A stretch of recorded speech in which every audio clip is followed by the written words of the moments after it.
Hi fellow gamers, welcome back. In today's video, I will be showcasing a session of Machine Guards of the NOXIAN EXPANSE. I will be doing a solo playthrough of the game, and unfortunately I won't be doing character creation in this video because I am already 3 games deep. I already have a character, but if that is something that you are interested in, let me know. Maybe I will be featuring character creation in a different video. In this session, we may catch a glimpse of the exploration part of the game. Maybe there will be a combat encounter, maybe I will be discovering a settlement where we interact with NPCs, or maybe even discovering some part of the ruins where we generate the rooms and the corridors and find something interesting. We may most likely be making use some of the GM-less tools contained in this game. We don't know what's going to happen next. Along the way, if you have any comments, any thoughts, please feel free. You're more than welcome to drop down your comments in the comments section. Over here, I have my exploration grids. And if you take a look at the top, this is where my player character has last found himself in. He is in the jungles and he has discovered a weird gate as a landmark in the jungle. So as a quick recap, my character's name is Gwyn. He is a former slave. He is at level 1 with 21 experience points. And so far he is in his day 7 of his adventuring. In terms of the story arc, we have 2 main ones. The first would be Gwyn's purpose of finding out the reason why the children born in his region are starting to manifest strange abilities. And the second main story arc we have uncovered would be Gwyn is going to discover the reason why he's being bounty hunted.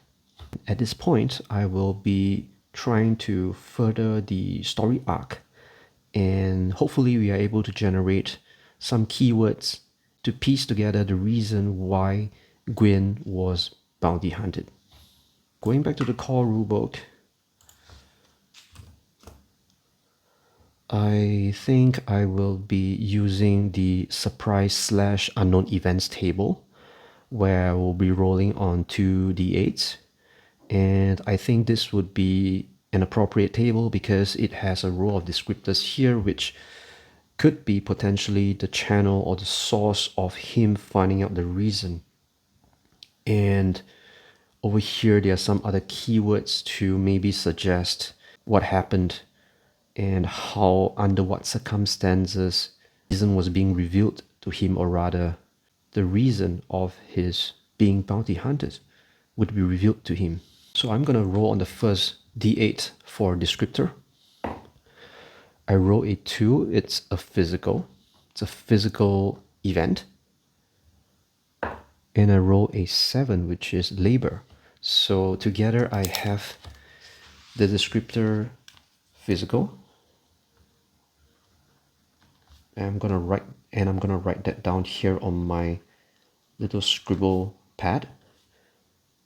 So it seems like the character is in some sort of being confronted with something taxing physically or physically demanding in this particular event. If we were to imagine he has opened up the weird gates, in which in the last session he has passed using a dexterity check. At this point, it might not seem to make a lot of sense as to the reason why he's being bounty hunted, but let's take a look at the other tables and see if we can generate a few more keywords, and we'll see if that can help us to generate something that is more coherent. What I'm going to do is I'm going to go into the action and theme tables to generate 2 more keywords and see how we can make sense of this scene that is unfolding right now. So I'm going to roll on D100 for action. So I roll a 60 and I roll a 69. That would be inspect. Let's roll for the theme.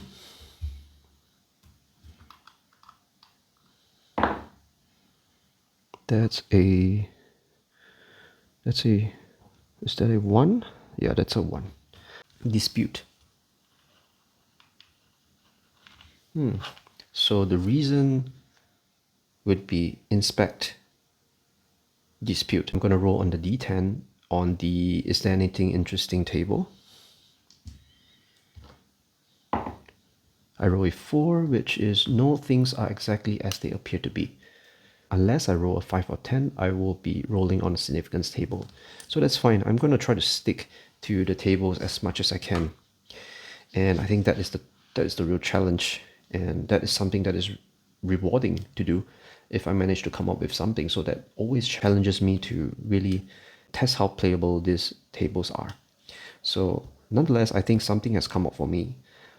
As Gwyn is going through some sudden physical labor, perhaps some pain in his body, what is really coming up for me after looking at these 4 words for a couple of moments would be that he has experienced something internal in his body that is laborious, that is worrying, and his next action would be to investigate or to find out what is happening to him, to his body.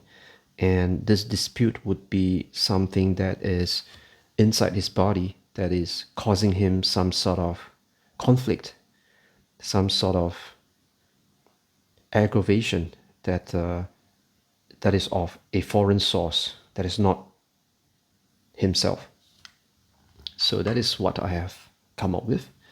I'm going to just write that down in the events log over here. This would be linked to his reason of why he's being bounty hunted. And in earlier sessions, there were also flashes of bounty hunters looking for something valuable that's inside him. So perhaps this is what the bounty hunters are hunting him for. And what he's experiencing now would be probably a side effect of this foreign valuable thing inside his body. While that may not be completely convincing yet, we are getting there. So what I'll do next is I'll take another roll on one of the keywords here, which is of interest. At this point, it would be the word labor, because this is the source of his experience right now that is causing him some worry, as well as providing him some insights as to what is actually inside him that may be the source of interest to these bounty hunters. So I'm going to take a roll on the surprise events table again to generate a descriptor as well as another word. So I roll a 7, which is location. I roll a 1, which is assault. So I get the keywords assault and location. So assault and location, to me, I would interpret that as some war or conflict. And perhaps I will go on to generate another pair of action and theme keywords for this war or conflict that is linked to his physical labor. So I have a 38 for action. That would be carry. And the theme would be a 83. That would be fame. Carry and fame, carrying fame. So if I were to piece it all up together, I am getting something here. I've got physical labor. I've got inspect dispute. I've got assault location, and I've got carry fame. Physical labor, inspect dispute, assault location, carry fame. So how I will go on to deconflict this would be that perhaps he had a flashback suddenly that caused him great discomfort after passing through the gates. And in this flashback, he has saw someone in war, someone that he might not recognize but feels really familiar, who died as a war hero. This seemed to come from a past life or maybe some other past lives. And Gwyn can feel it in himself, through his body and in his mind, that this was the very reason why the bounty hunters were trying to hunt him down. And to further enhance the story arc more relevant to the setting would be that the bounty hunters were perhaps looking for him and exploit special abilities as a warrior he had that were ingrained inside him in his past life, to fight in the favor or to prevent him from fighting against the AI gods, because they knew that with his special abilities he would be a real threat to their complete domination of the NOXIAN expanse. And whether these bounty hunters were servants of the AI gods or helping the servants of the AI gods to capture him, we do not know yet, but they were certainly hired for this purpose of capturing Gwyn with a price, because they know, unbeknownst to Gwyn, he poses or he holds the power to stop their advancements of complete AI domination. What I've done here is I've managed to fill up the details of the storyline as to why was Gwyn being bounty hunted that is relevant to the game. So I'm not too sure whether this story arc is gonna intersect with the fact that he was going to find out the reason behind the children's strange abilities. I do not know at this point, but looking at this, we are able to progress the game to a story arc that makes sense. So we are going to go on to exploration. What Gwyn has would be 12 hours before he needs to rest, because he does not have a bedroll yet.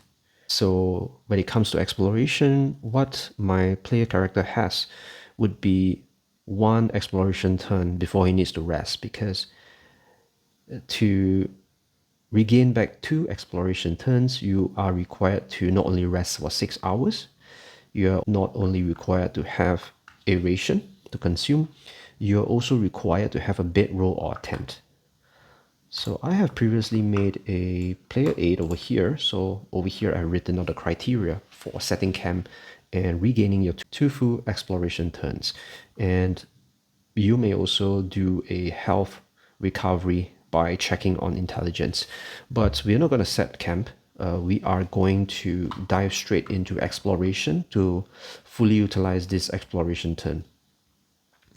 So I'm required to roll for 3 things. Number 1, the point of interest. Number 2, the weather. And number 3, the terrain of the new grid. So we are going to go up further north.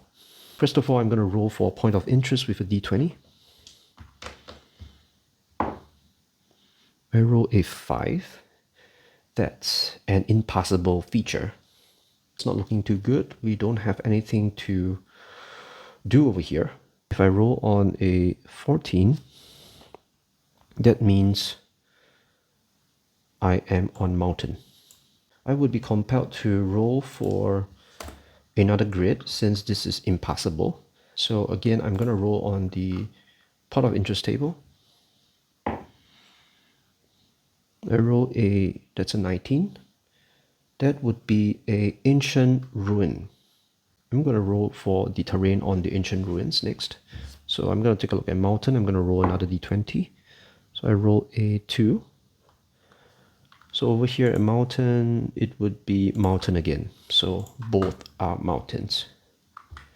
We have generated a new exploration grid. Being the part on the north is impassable, so I imagine that we will not be wasting time exploring this part because it's impassable. So the effect of that would be that it diverts me to another grid and I have 1 less square to explore, which may impact in terms of my exploration turns and my hours from an overall game point of view. So next I will be rolling on weather. I roll a 4, which is light rain. A gentle rain falls, creating a soothing atmosphere, so there's no effect for that. Before that, I am going to roll on the exploration event to see what happens. I roll on a 9. That would be a hazard. So first I'm going to roll on the hazards table. That would be a d8. So I roll a 1. That would be poisonous plants. You must pass an average intelligence check to spot the plants on time. If you fail, you walk right into them, suffering d8 damage. So let me run an intelligence check. So my character has a score of 9 on intelligence, which means he has a modifier of 0. So if we were to run it on the tables, let's take a look. We have 2 tables to run this check with. So I have the DTN, the dynamic target numbers, or I can roll on the TN, which is a static number. So I'm going to try on both to see how that pans out, and you can decide perhaps in your own game which table you would like to use. So I'm going to run an intelligence check on a average check. So I need to do an average check on the target numbers. Okay, so average, I need to roll a 14 to pass the. Okay, I roll a 6, which is a fail. That's a definite fail. And if I were to look at the DTN chart, I would be, by default, on average, I would need to roll an 11. But in this case, I'm rolling a 9, still not able to pass it. So the beauty of the dynamic target numbers would be that the GM would be able to adjust it upwards or downwards based on other mitigating factors or circumstances. So perhaps if my character is, say, somebody who is of a herbalist or a botanist, for example, I would have my DTN adjusted downwards, which potentially may allow me to pass this check. So I'm not going to do anything about it. I'm just going to let it fail.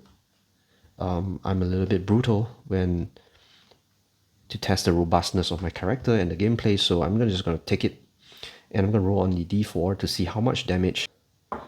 So I roll a 3, so 3 damage sustained from poisonous plants.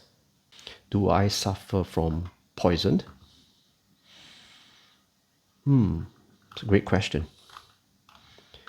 Poisonous plants. So am I going to suffer from poison? I think I will. Let's have a look at the condition under poison. Here it says, effect, the character takes d4 damage at the start of each round, and the TN of all actions they performed is shifted up. So if the difficulty level of that check is average, I will move it up to difficult.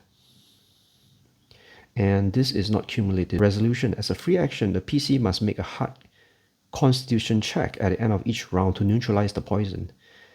These seem to suggest combat, a combat encounter, where the gameplay is broken down into these phases of action, standard action, and so on. I will perhaps ignore this condition for now. So if you feel that I should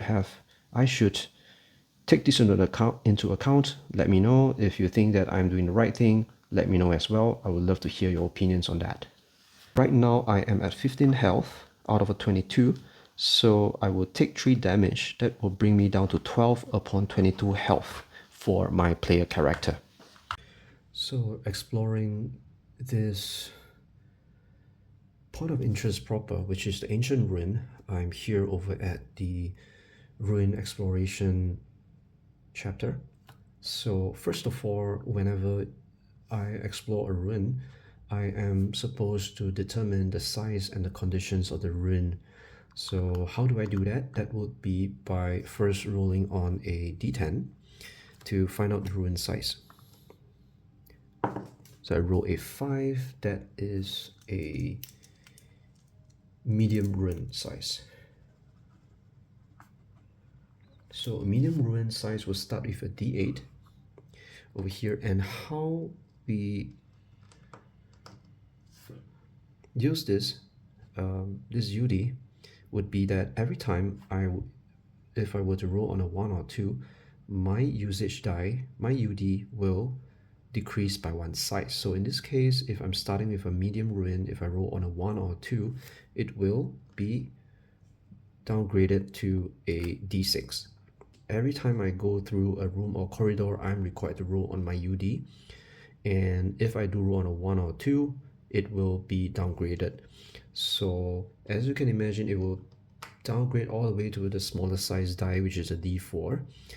And if I were to roll on a 1 or 2, that means that I have come to the end of the exploration of the ruin that I'm in. Alright, so I am going to go on to roll on the ruin condition next, which is also on a d10. I roll a 9. That's extreme cold. The temperature here is dangerously low. Your max health is reduced by d6 while you remain here. Oh, that's kind of brutal. So my maximum health while I'm in this ruin will be reduced by d6. So I'll go on to roll a d6 to see what is my maximum health. So I reduce it by 3. So my maximum health is on 22. I will minus that off, which gives me a 19 maximum. For the very first room that I'm in, it says here that there are nothing of interest, there are no encounters, and from there I am supposed to roll on the area layout table to find out what comes next. And of course, with each area layout that I roll, either a corridor or a room, I'm supposed to roll on a d4 to find out the number of exits that it has. So first, let's generate the very first room that I'm in by rolling on a 2d6. So I'm going to use black as the vertical squares, while the red one will be for the horizontal squares. So I roll a 3 vertical squares and 6 horizontal squares. 2, 3, 4, 5. Alright, so the first room looks something like this. And next, as said, I'm going to roll on the d4 for a number of exits. So roll 4, so I'm going to just plot down the exits anywhere I want. 3, perhaps one more over here, 4. Okay, so next I'm going to decide on which exit I'm going to take. I'm going to take the one on the east side, the east exit, and I'm going to generate another area layout. It would be a corridor or room depending on what score I get on the d10. But before that, I'm going to take a roll on my usage die, which is my d8, my ud8, and see if I can continue to explore or not. So I roll a 3, I'm safe, my die remains at the ud8. Alright, so let's generate the area layout. I roll a 8, that would be a room again, and I'm supposed to roll on the 2d6 once more. So it's a 2 and a 1. So that's 2 vertical squares and 1 horizontal square. Okay, it's totally up to me how I want to place it. So it looks like that. My next room. Perhaps I'm going to differentiate the doors this way, it's clearer.